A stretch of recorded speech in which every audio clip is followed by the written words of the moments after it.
우리나라가 중국이 주도하는 아시아 인프라 투자은행 AIIB의 참여 의사를 밝혔습니다. 미국과 중국 간 사이에서 내린 어려운 결정이었는데요. 아시아 지역 대규모 인프라 사업에 한국 기업의 진출이 앞으로 활발해질 전망입니다. 팽재웅 기자입니다. 중국이 500억 달러를 출자해 만든 아시아 인프라 투자은행에 한국도 창립 회원으로 참여합니다. 기획재정부는 관계부처 간 논의를 거쳐 AIIB에 참여하기로 하고 이를 중국의 서한으로 통보했다고 밝혔습니다. 정부가 참여 의사를 밝힘에 따라 한국은 먼저 가입한 회원국들의 동의를 통해 예정 창립 회원국의 지위를 얻게 됩니다. 기재부는 6월 중 설립협정문 협상이 완료되면 이에 서명하고 이후 국회 비준 절차를 거쳐 창립 회원국으로 최종 확정된다고 설명했습니다.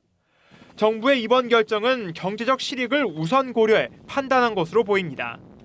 미국이 한국의 가입을 강력히 견제했지만 영국과 독일, 프랑스 등 유럽 주요국들의 잇따른 AIIB 가입 선언으로 정부의 부담이 줄어든 겁니다. 또 AIIB에 가입할 경우 한국 기업의 아시아 시장 진출이 활발해진다는 점도 가입 결정의 중요한 배경입니다. 기재부는 AIIB는 우리가 설립 때부터 주요 회원국으로 참여하게 되는 최초의 국제금융기구라며 우리의 금융 외교 영역을 확장시킬 수 있는 중요한 수단이라고 강조했습니다. 정부는 설립 협정문을 마련하는 6월까지 지분 배분 등을 놓고 중국과 협상을 벌이게 되는데 특히 AIIB의 지배 구조와 한국의 지분 문제가 큰 쟁점이 될 전망입니다. 연합뉴스TV 팽재용입니다. 이처럼 우리나라가 막판까지 저울질한 끝에 아시아인프라 투자은행 AIIB 가입 쪽으로 최종 결정을 내리자 중국은 기쁨을 감추지 못했습니다. 네, 중국은 창립 회원국이 35개국을 넘을 것으로 보고 있습니다. 베이징에서 이봉석 특파원입니다. 한국의 AIIB 가입 결정에 대해 중국 정부는 환영을 나타내면서 기쁨을 감추지 못했습니다. 미국의 핵심 동맹국인 영국과 독일, 프랑스 등 유럽국들에 이어 한국마저 끌어들이는 데 성공했기 때문입니다. 관영신화통신은 한국의 결정을 긴급 기사로 다전했습니다. 중국은 최근 한국이 전향적 태도를 보이기 시작했다면서 가입을 기대해 왔습니다.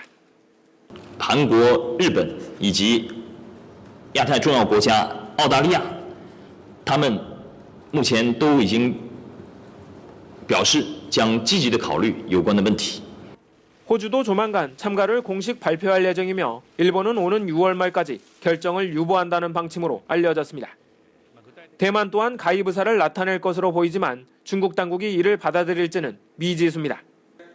중국은 이달 말까지 신청을 마감한 뒤 다음 달 15일 창립 회원국을 확정키로 했습니다.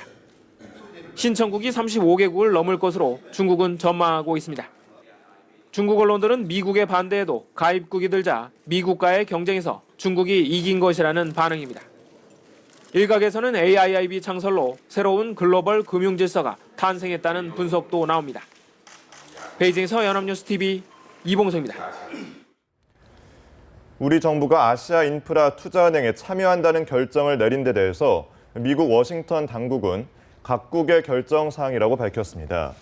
제프레스키 국무부 공보과장은 정례 브리핑에서 일련의 국가가 최근 AIIB 가입 결정을 내렸는데 그것은 그들 국가의 결정이라며 구체적인 반응을 삼간 채 원론적인 답변만 내놨습니다.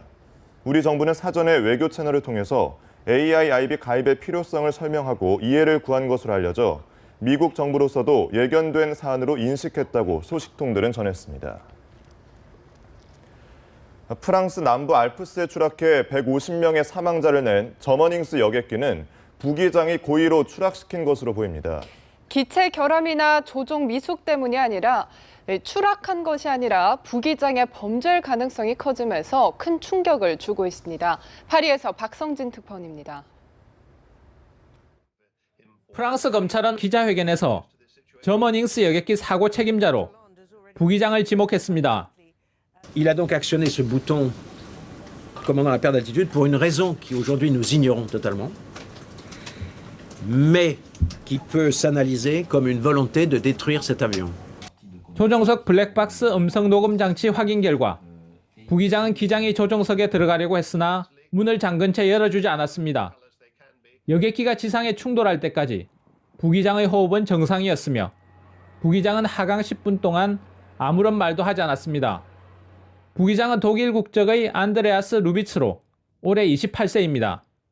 2013년 9월 조정관을 잡기 시작해 총 비행시간은 630시간입니다. 프랑스 검찰은 부기장이 테러에 연루됐다는 증거가 발견되지 않았다고 밝혔습니다. 사고기에 탔던 144명의 승객은 충돌 직전까지 비행기 추락 사실을 몰랐던 것으로 보입니다. 로벤 검사는 마지막 충돌 직전에야 비명이 나왔다면서 충돌하는지 모르고 있다가 모두 즉사했다고 말했습니다. 저머닝스 모회사인 루프트한자는 최악의 악몽이라며 큰 충격을 받았습니다. 파리에서 연합뉴스 박성진입니다. 저멍윈스 사고 여객기를 추락시킨 장본인으로 지목된 부기장은 과거 우울증을 앓은 전력이 있는 것으로 드러났습니다. 28살의 독일인인 루비츠 부기장은 조종 훈련을 받던 기간 우울증을 앓아 쉰 적이 있다고 독일 언론이 보도했습니다. 저먼윙스의 모회사인 루프트한자의 최고 경영자도 기자회견에서 루비츠가 2008년 부조종사 자격을 얻고 나서 6년 전에 훈련을 받던 중 수개월을 쉰 적이 있지만 휴식 사유를 알지도 못하고 알아도 밝힐 수 없다고 말했습니다. 루비츠와 알고 지내온 이들은 그가 조용한 편이지만 사교적인 젊은이라고 성격을 묘사했습니다. 일본 도쿄 신주쿠구 소재 주일 한국문화원 건물에서 괴한에 의한 방화 시도가 있었다고 주일 한국대사관과 문화원이 밝혔습니다. 문화원 관계자에 따르면 지난 25일 밤 11시 50분쯤 신원 미상의 사람이 한국문화원 건물 옆 보조 출입구 외벽에 라이터용 기름을 붓고 방화를 시도했습니다. 문화원 건물 외벽이 석재여서 별다른 피해를 남기지 않은 채 불은 꺼졌지만 현재 건물 외벽에 그을음이 남은 상태입니다. 부상자와 재산 피해는 없다고 문화원 관계자가 밝힌 가운데 범인은 불을 지른 뒤 곧바로 도주한 것으로 파악됐습니다. 문화원은 일본 경찰에 범인의 조기 검거와 건물에 대한 특별 경계 강화를 요청한 상태입니다. 일본 경찰이 어제 허종만 제1조선인총연합회 조총련 의장의 자택 등을 압수수색했다고 일본 언론이 전했습니다. 네, 북한산 송이버섯을 불법 수입한 사건과 관련됐다고 하는데요. 납북 일본인 문제 해결을 위한 일본 정부의 대북 압박일 가능성도 제기된다고 합니다. 자세한 소식은 도쿄에서 조준영 특파원이 전합니다. 일본 교토부 경찰과 가나가와현 경찰 등 합동수사본부가 도쿄의 허종만 조선총련 의장의 자택 등을 압수수색했습니다. 이번 압수수색은 도쿄 도내에 있는 도호라는 이름의 식품 도매 회사가 북한에서 송이버섯을 불법 수입한 것과 관련된 것으로 알려졌습니다.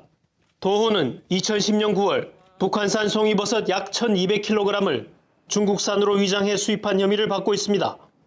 일본 정부는 북한의 핵과 미사일 그리고 일본인 납치 문제에 대한 대북 제재 차원에서 2006년부터 북한과의 수출입을 법으로 전면 금지하고 있습니다.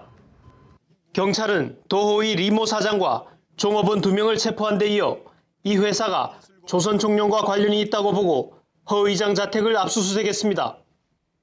경찰의 이번 조치가 단순 법 집행 차원을 넘어서 일본 정부 수뇌부와의 교감 아래 이루어지는 대북 압박의 일환일 가능성도 제기됩니다.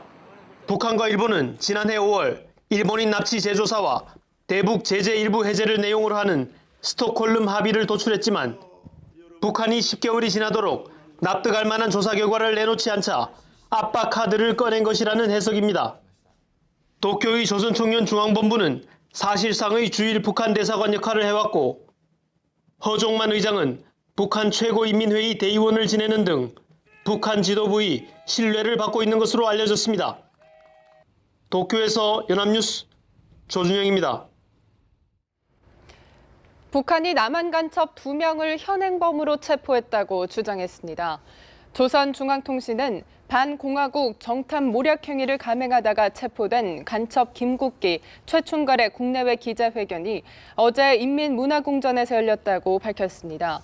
김 씨와 최 씨는 중국에서 남한의 국정원 요원에게 매수돼 북한 정보를 수집 제공하거나 북한 체제를 비방하는 활동을 펼쳤다고 주장했습니다.